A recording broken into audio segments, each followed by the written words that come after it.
Lambida do mármore. No entardecer, o litro de álcool já vazio na mão, o copo de cerveja já cheio, o frango já marinando, o sol já se pondo. Olavo se propôs a fazer um churrasco para os sogros. Assistia ao pôr do sol da janela aberta sem sentir nenhuma brisa. O copo começava a suar, o álcool começava a evaporar, o frango começava a escurecer. É só um adendo, o frango não escurece quando marina, mas enfim. Como tinha esses 13 elementos, eu tive que retomar os 3 elementos de novo. Então, né? Tô fazendo uma análise mesmo, análise do meu conto, tá? Desmembrando uma caixa de fósforos, o palito quase na mão, um lampejo lhe veio à mente. E se explodir? Já dizia seu pai que esse novo álcool apaga o fogo, que era para fazer com gasolina. Garantia garantida. Usa sem medo, disse o velho no telefone. A cadeira de balanço estalando os pés usados. O telefone pedindo uma linha sem chiados. A lata de cerveja pedindo outro gole. Vocês viram aí que eu usei 3 elementos de novo no novo parágrafo, né? Aqui o primeiro parágrafo, aqui o segundo parágrafo. Então, não, o segundo parágrafo, o terceiro. Mas de novo usei 3 elementos, é uma coisa que vai recorrer no conto todo. Acendido o palito, chama leve, amarela, laranja, um pouco azul.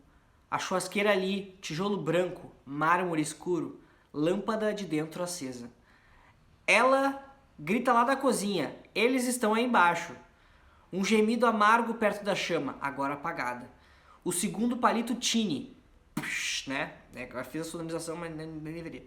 Clareia a caixa e é atirado. Agora sim, ó. Magnífico! A trajetória em linha recurva, a fumaça seguindo o palito, o calor se dissipando, a chama crescendo. 3 elementos de novo. O fósforo livre, sentindo o vento da viagem e o cheiro de álcool. As primeiras partículas só se aproximaram pela atração momentânea. A chama aumentou, estava na metade do caminho. As hidroxilas querendo calor e o calor querendo mais fogo.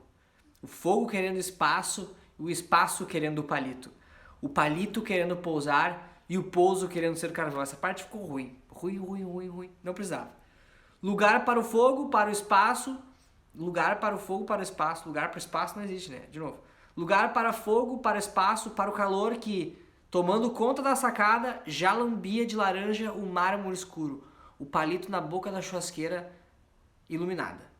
Olavo não sabia que saberia. Essa parte achei foda. Olavo não sabia que saberia. Mas aquele lapso o fez perceber o que já percebia. Que ia explodir. Calor nos olhos, no rosto, no peito. Ó, 3 elementos de novo. Tupete chamuscado, os cílios carbonizados e as sobrancelhas torradas. O fogo subiu, a lâmpada explodiu, Olavo gemeu. O copo de cerveja já quente se esvaziou, o líquido dourado seguindo a trilha do palito, agora no meio do laranja, sem fumaça, sem partículas.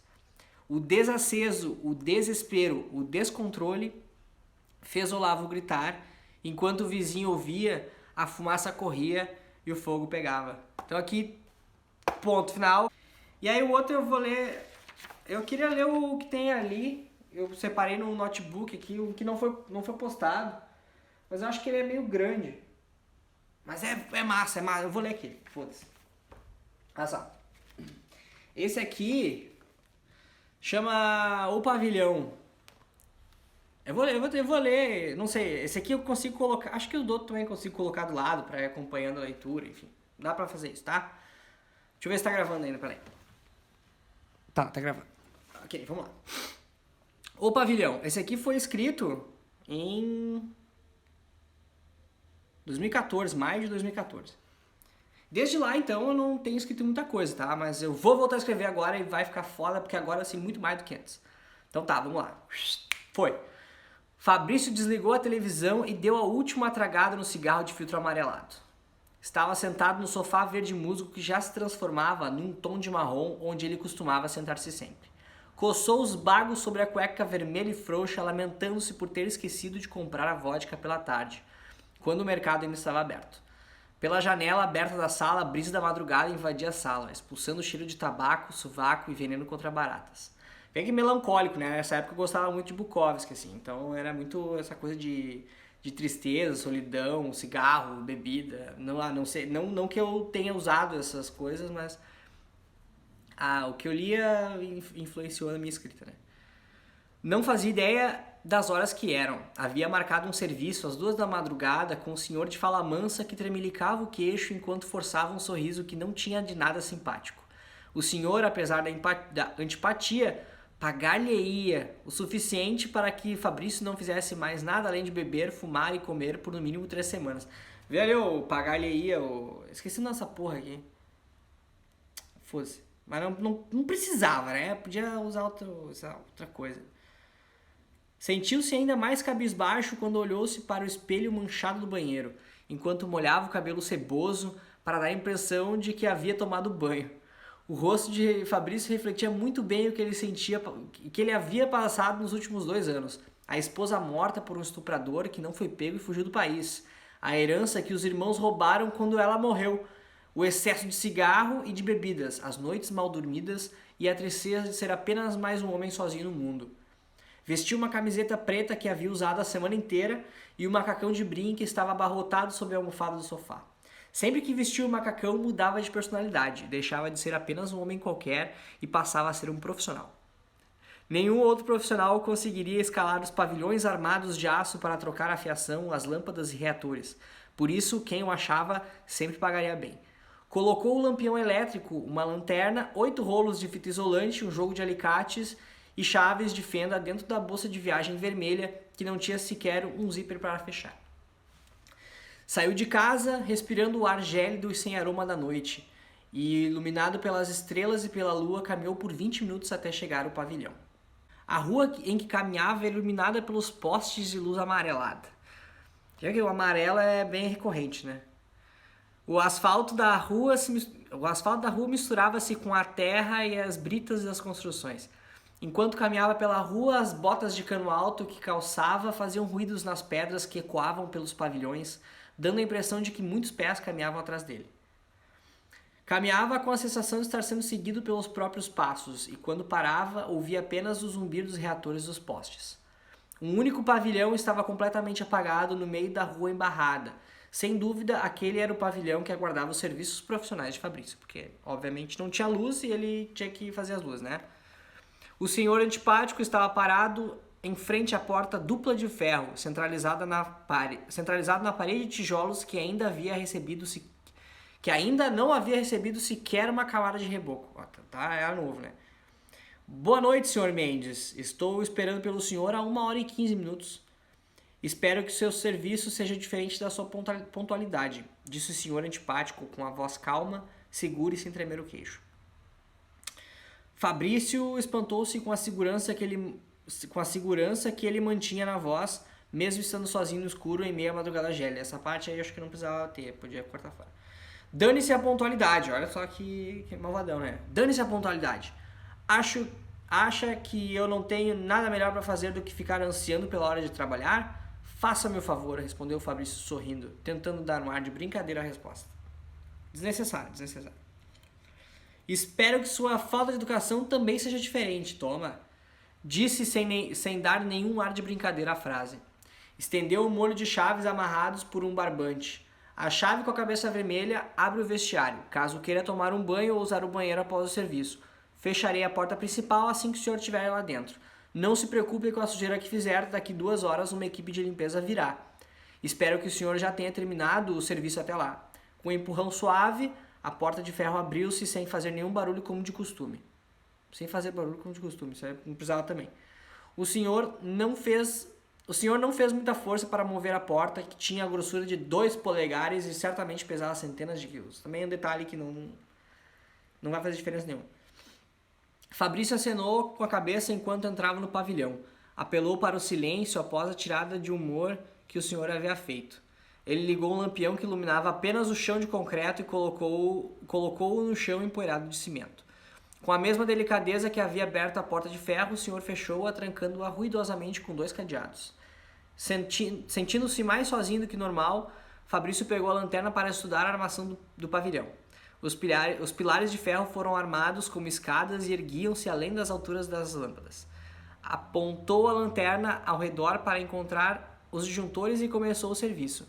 À esquerda, Fabrício encontrou uma espécie de armário vermelho de ferro. Bom, vermelho também é recorrente, né?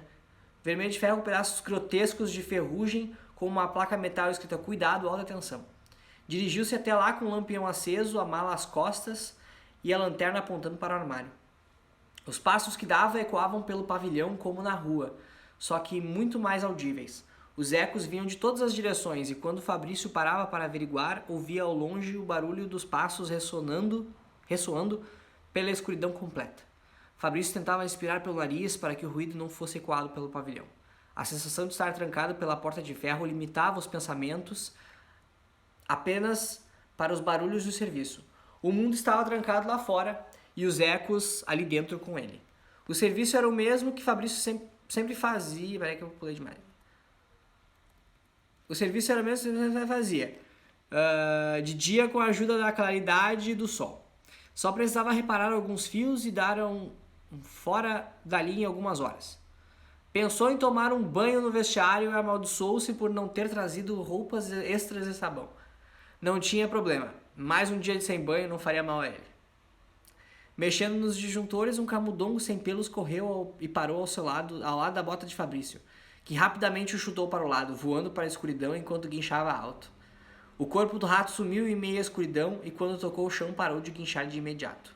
"Menos um para morder meus dedos, bichos malditos bichos sem perspectiva", xingou ele enquanto puxava a ponta da fita isolante com os dentes. O armário de alta tensão não havia muitos fios danificados. A maioria estava apenas desconectada, provavelmente por causa das goteiras que havia no telhado quando começaram a construir. Telhados de alumínio demoravam a encaixar-se perfeitamente, deixando grandes vãos entre as folhas. Isso aí também não tem nenhuma lógica. Isso que eu escrevi aí. Fechou o armário. É crítica mesmo, meu. Fechou o armário e caminhou até o primeiro poste de ferro. Mordeu a alça do lampião e colocou as alças da bolsa no ombro, deixando as mãos livres para subir no poste. Largou a lanterna no chão, apontando o fecho de luz branca para a escuridão, para que de alguma forma dava a impressão de que engolia a luz emitida pela lanterna. Escalou o poste como se tivesse novamente 18 anos. Os braços e as pernas eram rijos e não fraquejavam no começo da subida. A escuridão, vista da metade do poste, dava-lhe a mesma sensação de estar a um passo de um abismo sem fundo. Fabrício só podia dizer onde era o chão graças à lanterna que ficava no chão, de novo, apontando para o nada. O cheiro de cimento azedo foi sendo trocado suavemente pelo cheiro metálico de sangue fresco, como de uma ferida aberta que expulsa sangue bordô, até acentuar-se de maneira que o ar de todo o pavilhão cheirava a sangue. As narinas de Fabrício não suportariam aquele ar estragado e os pulmões, agora debilitados pelo fedor, em breve não absorveriam tanto ar quando começava a subir o poste. Essa parte não tem nada a ver. O fecho de luz da lanterna foi rapidamente interrompido, bloqueado parcialmente pelo... Esse aqui não tá dando, esse conto aqui não tá dando, não. Puta, não tá dando, mas tá acabando, porra. Tá, vamos continuar. O fecho de luz da lanterna foi rapidamente interrompido, bloqueado parcialmente por nada mais que a escuridão. Fabrício enrijeceu os músculos, apertando o poste com ambas as mãos tão dura quanto ferro. O medo subiu-lhe do calcanhar até a nuca, eriçando os pelos curvos das costas e esvaziando a cabeça de qualquer reação. Fabrício estava com medo do que havia na escuridão à espreita. Nada de racional veio-lhe à mente. Ficou parado, esperando. A lanterna rolou e o fecho de luz foi afastando-se, trocando de posição até encontrar-se com uma pata branca pelada, com veias roxas, azuis e verdes e garras marrons sem ponta. Ao encontrar a pata, um guincho fino e ensurdecedor tomou conta do pavilhão inteiro. O guincho é foda, né? Guincho é, porra, guincho de... É ui, né? É tipo isso. Mas não tem um outro nome a não ser guincho. Grito? Não sei se guincho é barulho também, hein? Pode ser que tá errado. Foi tão alto que Fabrício não aguentou e abriu a boca na tentativa de dar um grito que não veio.